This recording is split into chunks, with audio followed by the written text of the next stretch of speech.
नमस्कार साथियों। जैसा कि हम बात कर रहे थे प्रवक्ता प्रारंभिक परीक्षा, उत्तराखंड लोक सेवा आयोग द्वारा आयोजित परीक्षा प्रवक्ता प्रारंभिक परीक्षा के बारे में हम बात कर रहे थे साथियों, जिसमें मैंने विगत 3 वीडियो में विस्तृत रूप से आपके पाठ्यक्रम पर चर्चाएँ की हैं और निश्चित रूप से आप लोगों को जो चर्चाएँ मैंने की हैं और जो किताबें मैंने बताई हैं, वो आपके लिए उपयोगी साबित होगी, ऐसा मुझे विश्वास है। साथियों, पाठ्यक्रम पर चर्चा करने के बाद मैं आज शिक्षण अभिरुचि के एक महत्वपूर्ण टॉपिक पर बात करूंगा। महत्वपूर्ण टॉपिक पर बात करूंगा साथियों, जो आपके लिए बहुत कारगर साबित होगा। और साथियों, मैं इस व्याख्यान को इस तरह से देने की कोशिश करूंगा ताकि आप अगर साथ-साथ लिखना चाहें तो आप लिख भी सकते हैं। इसलिए जो मेरी रफ्तार होगी साथियों, वो क्या होगी, थोड़ा धीमी होगी। साथियों, बात करेंगे, हमने कहा शिक्षण अभिरुचि में, और जैसे कि मैंने कहा शिक्षण अभिरुचि में कुछ आयोग हैं जो भारत में शिक्षा व्यवस्था से संबंधित है कि भारत में स्वतंत्रता के बाद जो शिक्षा व्यवस्था है उसमें आमूलचूल परिवर्तन और सुधार के लिए जो प्रयास किए गए, उसके द्वारा साथियों सरकार के द्वारा विभिन्न आयोगों का गठन किया गया। कोई आयोग उच्च शिक्षा को लेकर था, कोई माध्यमिक शिक्षा को लेकर था और कोई समग्र शिक्षा को लेकर था। स्वतंत्रता के बाद शिक्षा के क्षेत्र में क्रांतिकारी परिवर्तन लाने के लिए साथियों, जैसा कि हमारे पाठ्यक्रम में दिया है कि पहला आयोग जो है, स्वतंत्र भारत का पहला शिक्षा आयोग जो रहता है, वो रहता है राधाकृष्ण आयोग। राधाकृष्ण आयोग जो आपका उच्च शिक्षा से संबंधित था। तो आज के इस व्याख्यान में हम राधाकृष्ण आयोग के बारे में पढ़ेंगे।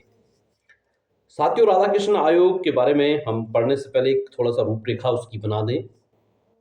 सबसे पहले ये होता है कि राधाकृष्ण आयोग की स्थापना कब हुई, कब गठित किया गया, फिर उसमें कितने सदस्य थे, उसने अपनी रिपोर्ट भारत सरकार को कब दी, उसकी रिपोर्ट के महत्वपूर्ण जो रिकमेंडेशनें थी वो क्या क्या थी, और लास्ट में हम अध्ययन करेंगे कि उसका भारतीय जो उसकी अपनी रिपोर्ट सबमिट भारत सरकार को दी, उसका वास्तविक धरातल पर कितना वास्तविक धरातल पर उस रिपोर्ट के बाद उच्च शिक्षा में सुधार किए गए, और उसके बाद हम करेंगे गुण दोषों पर बात। तो हम सीधे बात करते हैं दोस्तों, आपका राधाकृष्ण आयोग जो है राधाकृष्ण आयोग पर बात करेंगे, जो स्वतंत्र भारत का पहला शिक्षा आयोग था।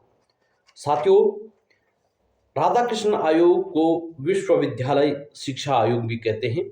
राधाकृष्ण जो आयोग है उसे क्या कहते हैं, विश्वविद्यालय शिक्षा आयोग, क्योंकि ये जो विश्वविद्यालयों और विश्वविद्यालयों से जुड़े हुए महाविद्यालय थे, उनमें सुधार करने के लिए इस आयोग का गठन किया गया। तो सबसे पहले दोस्तों, भारत सरकार द्वारा 4 नवंबर 1948 को क्या होता है कि भारतीय विश्वविद्यालय आयोग का गठन किया जाता है। तो सबसे पहले आपको क्वेश्चन यही पूछा जाएगा कि भारतीय विश्वविद्यालय आयोग का गठन कब किया गया। तो भारतीय विश्वविद्यालय आयोग का जो गठन किया गया वो 4 नवंबर 1948 को किया गया। ठीक है, किसके द्वारा, भारत सरकार के द्वारा भारतीय विश्वविद्यालय आयोग और या राधाकृष्ण आयोग का गठन जो किया गया वो किया गया 4 नवंबर 1948 को किया गया। ठीक है, किसकी अध्यक्षता में किया गया, ये किया गया डॉक्टर सर्वपल्ली राधाकृष्णन की अध्यक्षता में। डॉक्टर सर्वपल्ली राधाकृष्णन की अध्यक्षता में विश्वविद्यालय आयोग का गठन किया गया। इसीलिए इसको क्या कहा जाता है कि आपका राधाकृष्णन कमीशन भी कहा जाता है। ठीक है, राधाकृष्णन कमीशन इसके अध्यक्ष थे, इसलिए इस नाम से इस विश्वविद्यालय आयोग को भी क्या किया जाता है, आपका जाना जाता है। साथियों, अब देखिएगा कि जो राधाकृष्णन आयोग थे उसमें सदस्य कौन कौन थे और कितने सदस्य थे, ये महत्वपूर्ण है। इसमें कौन कौन से सदस्य थे, तो साथियों इसमें थे, एक तो राधाकृष्णन हो गए, राधाकृष्णन की अध्यक्षता में गठित हुआ था तो राधाकृष्णन इसके अध्यक्ष हो गए। दूसरे इसमें थे डॉक्टर जाकिर हुसैन, तीसरे थे डॉक्टर लक्ष्मण मुदलियार, अगले थे डॉक्टर आर्थर मॉर्गन और अगले थे डॉक्टर जेम्स डफ। ठीक है, तो दोस्तों ये चार ये हो गए, एक राधाकृष्णन हो गया, तो 5 सदस्य क्या था, ये आयोग था। और ये स्वतंत्र भारत का पहला क्या था कि आपका आयोग था। अब जब इस आयोग का गठन किया गया, जब इस आयोग का गठन किया गया साथियों, तो इस आयोग का जब गठन किया गया तो इसके उद्देश्य और कार्यक्षेत्र निर्धारित किए गए कि इस आयोग का गठन हम क्यों कर रहे हैं, इस आयोग के गठन करने के पीछे हमारे क्या उद्देश्य हैं और इस आयोग का जो कार्यक्षेत्र होगा वो क्या होगा, तो हम उन पे बात करेंगे। सबसे पहले क्या था दोस्तों, इस आयोग का जो गठन किया गया उसका उद्देश्य था तत्कालीन भारतीय विश्वविद्यालयों का अध्ययन कर उनकी दोषों का पता लगाना। जो उस समय तत्कालीन उस समय भारत में विश्वविद्यालय थे, उन विश्वविद्यालयों का अध्ययन करना, मतलब वहाँ पे शिक्षकों, वहाँ के प्रशासन, वहाँ की वित्तीय व्यवस्था और वहाँ के लगभग सारी चीज़ों का क्या करना, आपका अध्ययन करना और उनमें जो कमियां हैं, दोष हैं, उन दोषों का क्या करना, पता लगाना। पहला क्या था कि इसका उद्देश्य या कार्यक्षेत्र था। दूसरा था इनके प्रशासन एवं वित्तीय संबंध में सुझाव देना। दूसरा क्या था कि जो विश्वविद्यालय का प्रशासन है, जो विश्वविद्यालय चलाए जाते हैं, उनका प्रशासन किस प्रकार से होगा और उसमें जो वित्तीय व्यवस्था होगी विश्वविद्यालयों को चलाने के लिए, साथियों जो वित्तीय व्यवस्था होगी वो किस प्रकार से होगी, इसके लिए क्या था कि उनको देखना, उनके कार्यक्षेत्र थे। इस प्रकार से ये आपका जो आयोग था इसका अध्ययन कर रहा था कि इनके प्रशासन और वित्तीय संबंध में सुझाव देना, किस प्रकार से इनका प्रशासन होगा और किस प्रकार से इनकी वित्तीय व्यवस्था होगी, फाइनेंशियल, मतलब इनके विश्वविद्यालय को चलाने के लिए कौन अनुदान देगा, इस प्रकार की व्यवस्था, इसके बारे में पता करना इस आयोग का मुख्य उद्देश्य था। दूसरा, आपका तीसरा क्या था कि जैसे आपका कोई विश्वविद्यालय है, जैसे आपने देखा होगा विश्वविद्यालय होते हैं और उससे संबंध कुछ महाविद्यालय होते हैं। जैसे आपका विश्वविद्यालय दोस्तों आपने देखा होगा कि जैसे श्रीदेव सुमन यूनिवर्सिटी है, तो उस श्रीदेव सुमन यूनिवर्सिटी के 3 कैंपस हैं और उससे संबंध बहुत सारे महाविद्यालय हैं। तो उसके द्वारा जो अन्य महाविद्यालय है उनका वित्तीय व्यवस्था क्या होगी और उनका प्रशासन किस प्रकार का होगा, इसके बारे में भी पता करना क्या था कि आपका इस आयोग का मुख्य उद्देश्य था। अगला जो पॉइंट है इसमें वो था कि उच्च शिक्षा के संबंध में उच्च शिक्षा के पुनर्गठन, मतलब उच्च शिक्षा को पुनर्गठन, जो पहले से व्यवस्था आ रही थी उस व्यवस्था को छोड़ के हम दोबारा से नई शिक्षा, उच्च शिक्षा को एक पुनर्गठन, नए सिरे से शुरुआत करें, इस संबंध में भी क्या था, इस आयोग ने सरकार को क्या देने थे, सुझाव देने थे। उसके बाद थे जो उच्च शिक्षा है उसके उद्देश्य, ऑब्जेक्टिव, उच्च शिक्षा के क्या थे कि उद्देश्य निर्धारण करने थे। जो हमारी उच्च शिक्षा है उसके उद्देश्य, हम क्यों उच्च शिक्षा दे रहे हैं बच्चों के लिए या महिलाओं के लिए क्यों उच्च शिक्षा दे रहे हैं, उस उच्च शिक्षा देने के क्या फायदे हैं, इसके उद्देश्यों का निर्धारण करना भी क्या था कि इस आयोग का क्या था, महत्वपूर्ण उद्देश्य था। उसके बाद थे उच्च शिक्षा के पाठ्यचर्या में सुधार हेतु, मतलब उच्च शिक्षा में जो पाठ्यक्रम है, पाठ्यचर्या है, उसमें सुझाव देना, उसमें किस प्रकार से सुधार किया जा सकता है, किस प्रकार से उसमें परिवर्तन किया जा सकता है, तो इसके बारे में सुझाव देना भी क्या था कि इस आयोग का महत्वपूर्ण उद्देश्य था। अगला, उच्च शिक्षा में शिक्षण स्तर, जो आपका टीचिंग है, जो शिक्षण स्तर है उसको ऊंचे उठाने के लिए आपका क्या है कि इस ऊंचा उठाने के लिए क्या किया जाना चाहिए, इसके बारे में भी सुझाव देना इस क्या था कि इसका महत्वपूर्ण उद्देश्य था। अगला, उच्च शिक्षा के माध्यम की समस्या पर अपनी सहमति देना। उच्च शिक्षा का माध्यम मतलब जो हमारी उच्च शिक्षा है वो किस माध्यम में दी जाएगी, अंग्रेजी माध्यम में दी जाएगी या हिंदी में दी जाएगी या आपका संस्कृत में दी जाएगी, उसका माध्यम क्या होगा, उसको लेकर भी क्या था कि जो आपका इस आयोग का मुख्य उद्देश्य था कि जो उच्च शिक्षा का माध्यम होगा वो माध्यम आपका क्या होगा, इसको लेकर भी इस आयोग का क्या था, आपका सुझाव भारत सरकार को देने थे। अगला, उच्च शिक्षा के प्रधानाध्यापकों की नियुक्ति, वेतन और सेवा शर्त संबंधित सुझाव। जो उच्च शिक्षा में जो अध्यापक हैं, जो प्रोफेसर हैं, उनकी वेतन क्या होना चाहिए, ठीक है, उनके नियुक्ति की प्रक्रिया क्या होनी चाहिए, वो किस प्रकार से नियुक्त होने चाहिए, उनके जो नियुक्ति है आपका, नियुक्ति के लिए उनके लिए क्या क्राइटेरिया होना चाहिए, मतलब आपका क्या है नियुक्ति के लिए क्या शैक्षिक योग्यताएं होनी चाहिए। दूसरा आपका वेतनमान, उनकी वेतन किस प्रकार का होना चाहिए, और उनकी सेवा शर्त किस प्रकार, सेवा शर्त में आपको किस प्रकार से उन्हें सेवा शर्त दी जानी चाहिए, इसके संबंध में क्या था कि भी सुझाव देना इस आयोग का प्रमुख उद्देश्य था। उसके बाद दोस्तों क्या था, छात्रों में अनुशासनहीनता। उस दौर में, आज के दौर में तो थोड़ा सा विश्वविद्यालय में आपने देखा होगा कि जब रैंकिंग इन चीज़ों पे प्रतिबंध भारत सरकार के द्वारा लगाया गया, तो उसके बाद थोड़ा सा अब देखा होगा कि अब उतना ज़्यादा अनुशासनहीनता छात्र नहीं करते हैं। तो इसलिए क्या है कि उस समय जो महाविद्यालय होते हैं, उन महाविद्यालयों में छात्र अनुशासनहीनता बहुत ज़्यादा होती थी। तो छात्र अनुशासनहीनता को दूर करने के लिए क्या उपाय खोजे जाए, मतलब जो छात्र अनुशासनहीनता करते हैं उसको दूर करने के लिए क्या उपाय खोजा जाए, इसके बारे में भी सुझाव देना क्या था, इस आयोग का प्रमुख कार्य था। और छात्र कल्याण, जो छात्रों का कल्याण है, उस कल्याण के लिए आपका किस प्रकार से योजनाएं बनाई जाए, छात्रों का किस प्रकार से कल्याण हो, छात्रों का भविष्य किस प्रकार से उज्जवल हो, इसके लिए भी आपका किस प्रकार से योजनाएं बनाई जाएं। तो ये आपका क्या थे, राधाकृष्णन आयोग, ठीक है, या आपका क्या थे कि विश्वविद्यालय आयोग का कार्यक्षेत्र था। इसके बारे में उनको आपका ठोस आधार, ठोस सुझाव क्या करने थे, भारत सरकार को प्रेषित करने थे, ठीक है। अब दोस्तों क्या होता है आयोग के प्रतिवेदन, जब आपका आयोग को ये उद्देश्य दिए गए, ठीक है, जब आयोग को ये उद्देश्य दिए गए, आपके उद्देश्य ये हैं, आपका कार्यक्षेत्र ये है, और आपने इन सब पर काम करके सरकार को एक विस्तृत रिपोर्ट प्रस्तुत करनी है। तो आयोग ने क्या किया साथियों, इस पर कार्य करने के लिए सबसे पहले आयोग ने क्या किया कि उच्च शिक्षा से संबंधित 1000 प्रश्नों, 1000 एक प्रश्नावली तैयार की। उसमें विभिन्न प्रकार के प्रश्न होंगे, उच्च शिक्षा प्रशासन कैसा होगा, क्या होगा, 1000 लोगों के लिए एक प्रश्न मानेगा। उस प्रश्नावली में 50, 100, 200 प्रश्न होंगे। उस 200 प्रश्नों का एक प्रपत्र तैयार किया। उस प्रपत्र को लगभग दोस्तों, एक ही प्रपत्र को लगभग भारत के उच्च शिक्षा से पढ़ने वाले प्रोफेसर, जो उच्च शिक्षा से जुड़े हुए लोग हैं, 1000 लोगों के पास उन्होंने उस प्रपत्र को भेजा, ठीक है। पहला तरीका तो ये अपनाया उन्होंने।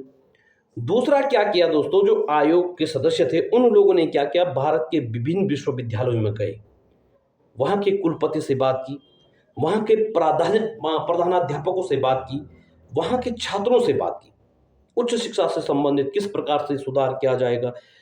तो दोस्तों क्या होता है कि जो आपका 1000 उन्होंने प्रश्न भेजे थे लोगों, 1000 लोगों के लिए जो प्रपत्र भेजा था, उसमें से 600 लोगों ने वो प्रपत्र भर कर क्या किया, उनको वापस लौटा दिया। 400 लोगों ने नहीं किया, इंटरेस्ट नहीं लिया उन लोगों ने। अब क्या हुआ, दोनों तरफ, एक तो उन्होंने क्या किया कि जो 600 प्रपत्र थे उसका गहन अध्ययन किया, जो उनके जवाब आई, और दूसरे उन्होंने लोगों, जो भारत के विभिन्न विश्वविद्यालयों में भ्रमण किया, वहां के कुलपति, उन सब से मिलकर, तो उन्होंने इन दोनों चीजों का क्या किया, मंथन किया।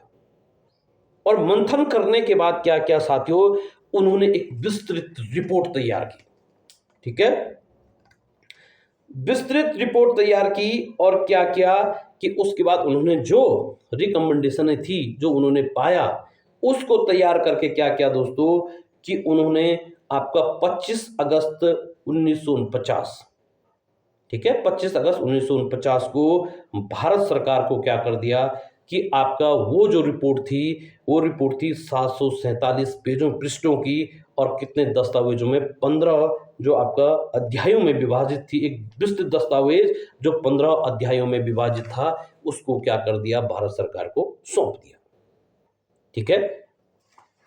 राधाकृष्णन आयोग का गठन किया जाता है, कब किया जाता है कि 4 नवंबर 1948 को राधाकृष्णन आयोग का क्या किया जाता है, गठन किया जाता है।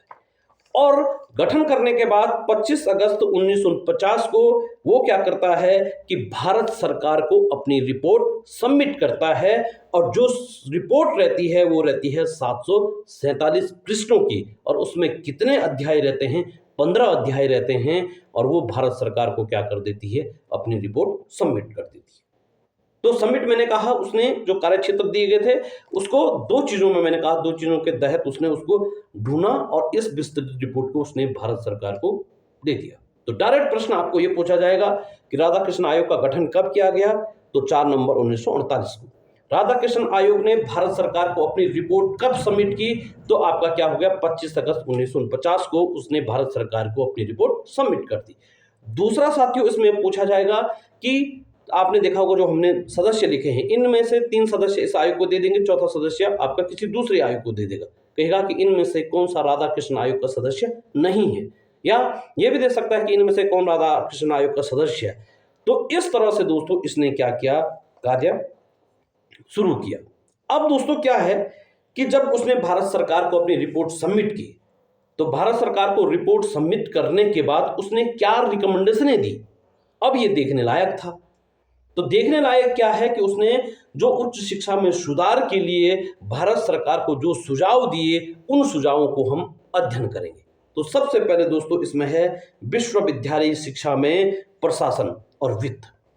जो विश्वविद्यालय शिक्षा है उसमें प्रशासन किस प्रकार से होना चाहिए, उसमें वित्त की व्यवस्था किस प्रकार से होना चाहिए, इसके लिए राधाकृष्ण आयोग ने भारत सरकार को क्या सुझाव दिए, उस पर पहला पॉइंट पर हम बात करेंगे।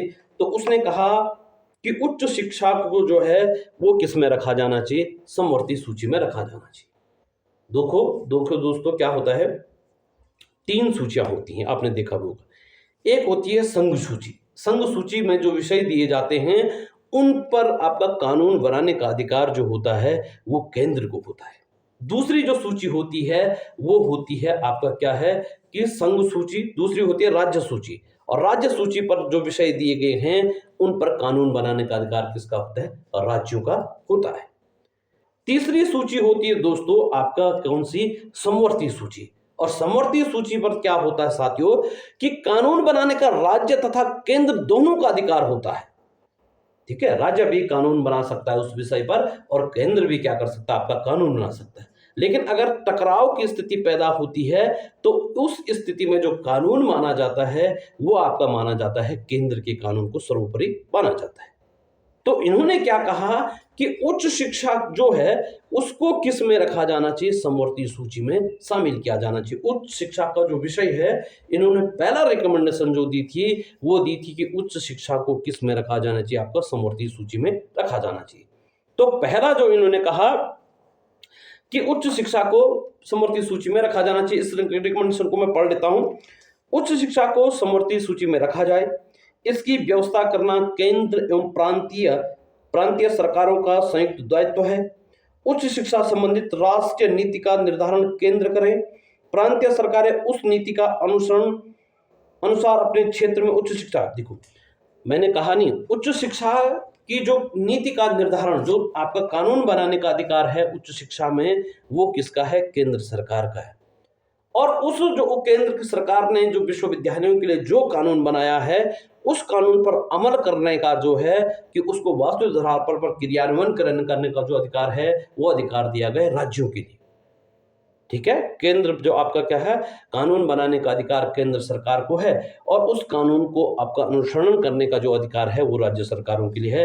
और कहा कि शिक्षा को क्या करना चाहिए, समवर्ती सूची के विषय में, ये कई रिकमेंडेशन उन्होंने पहले दी। दूसरा, विश्वविद्यालयों के आंतरिक प्रशासन के लिए प्रत्येक विश्वविद्यालय में विभिन्न समितियों का गठन किया जाए जिसके अधिकार एवं कर्तव्य सुनिश्चित किए जाए।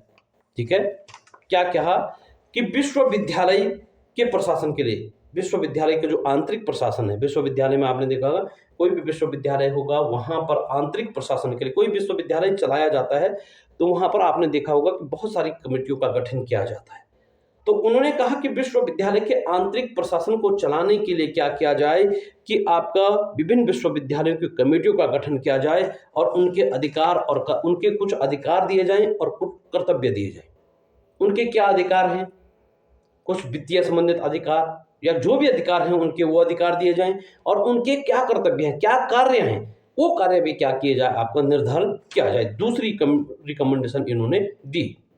तीसरा कहा, उच्च शिक्षा का वित्तीय भार केंद्र एवं प्रांतीय सरकारों का संयुक्त रूप से वहन करे। अब देखिएगा, उच्च शिक्षा, उन्होंने कहा कि उच्च शिक्षा में जो आपका वित्तीय मतलब फाइनेंसी जो आपका है धन, जो धन है फाइनेंस रूप से जो आपका है उसको, जो उच्च शिक्षा से संबंधित आपका क्या करेगा, मानेगा कोई विश्वविद्यालय बन रहा है उसको केंद्र तो अनुदान देगा ही देगा। इसके अलावा क्या है कि स्टेट राज्य सरकार भी उसे क्या करेगी, अनुदान देगी। अर्थात उच्च शिक्षा में वित्तीय व्यवस्था की व्यवस्था करना केंद्र एवं राज्य दोनों का क्या है, संयुक्त रूप से आपका क्या है कि कर्तव्य है। तो ये उन्होंने कहा कि उप विश्वविद्यालयों के लिए ये व्यवस्था उन्होंने की है। अगला पॉइंट क्या कहा, विश्वविद्यालयों एवं महाविद्यालयों के विभिन्न मदों, भवन निर्माण, प्रयोगशाला, पुस्तकालय, वाचनालय, खेलकूद आदि की व्यवस्था का अनुदान किया जाए।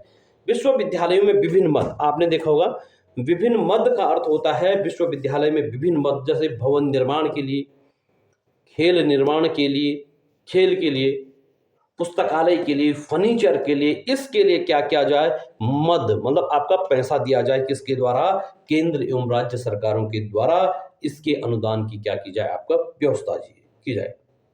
ठीक है। अगला इन्होंने कहा, देखिएगा कितनी अच्छी, एक अच्छा पॉइंट, विश्वविद्यालयों के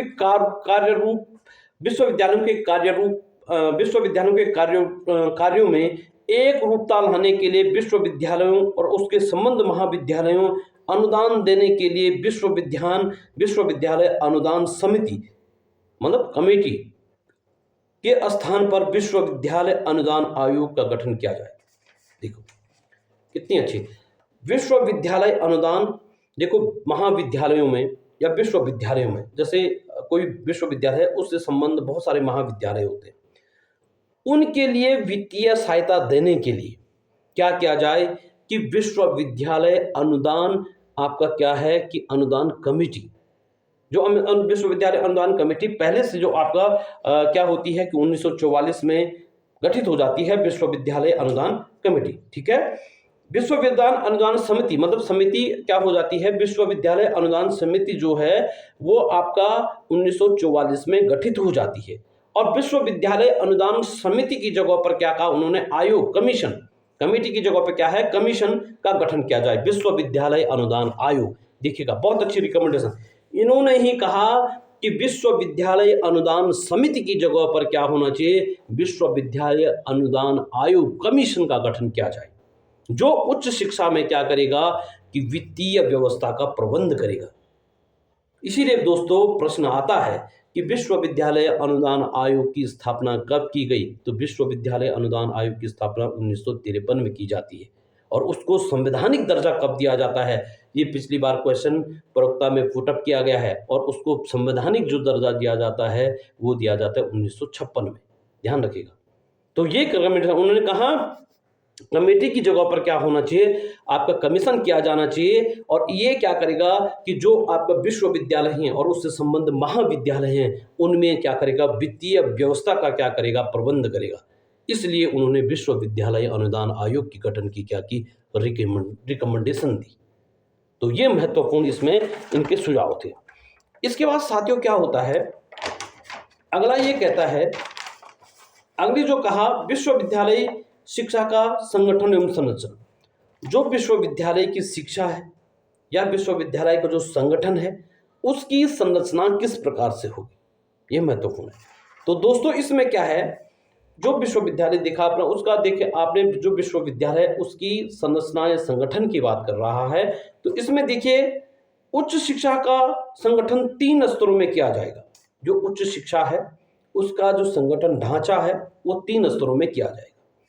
पहला कहा उन्होंने स्नातक, अगला आपका क्या है स्नातकोत्तर या प्रास्नातक कहते हैं, और अगला कहा अनुसंधान। ठीक है, स्नातक जो आपका बीए, स्नातकोत्तर आपका क्या है कि प्रास्नातक आपका एमए, और अनुसंधान आपका पीएचडी या जो भी शोध कार्य होते हैं उसके लिए उन्होंने कहा फिर स्नातक, अर्थात जो स्नातक का जो पाठ्यक्रम होगा वो 3 ईयर का होगा, जैसे आपने BA first year, BA second year, BA final.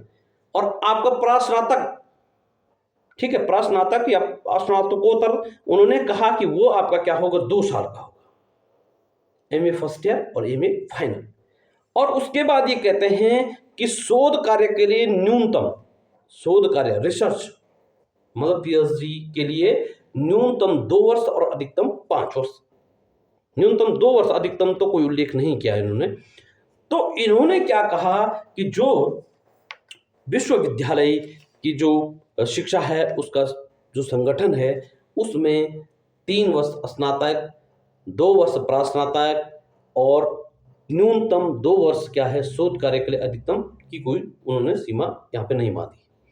तो इस प्रकार से उन्होंने क्या किया कि इस प्रकार से उच्च शिक्षा की संरचना को दिया। उसके बाद वो कहते हैं कि उच्च शिक्षा का वर्गीकरण 3 वर्गों में, क्या उच्च शिक्षा जो है 3 वर्गों में। पहला आपने देखा होगा कला, जिसमें आर्ट साइड के सब्जेक्ट पढ़ाए जाए। दूसरा उन्होंने कहा कि उसमें विज्ञान, साइंस, उसमें साइंस के सब्जेक्ट पढ़ाए जाए। और तीसरा कहा व्यावसायिक एवं तकनीकी, जिसमें वाणिज्य और तकनीकी, इस प्रकार के, इस तरह से उन्होंने 3 प्रकार के क्या क्या पाठ्यक्रमों को भी बांटा।